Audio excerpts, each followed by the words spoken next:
Y precisamente en la casona de Jicotencat ya se tiene prevista la instalación de las 8 comisiones que discutirán la Carta Magna de la ciudad. El próximo lunes a las 11 horas se instalará la Comisión de Poder Judicial, Procuración de Justicia, Seguridad Ciudadana y organismos constitucionales autónomos. Ese mismo día, pero a las 12 será el turno de la Comisión de Alcaldías, mientras que a las 13 horas lo hará la Comisión de Buen Gobierno, Combate a la Corrupción y Régimen de Responsabilidades de los Servidores Públicos. Finalmente, a las 14 horas tocará el turno a la Comisión de Desarrollo Sostenible y Planeación Democrática.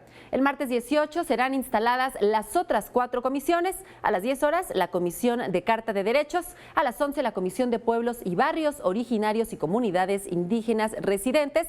En tanto, la Comisión de Ciudadanía, Ejercicio Democrático y Régimen de Gobierno se instalará a las 12 horas para concluir con la Comisión de Principios Generales, que será instalada a las 14 horas.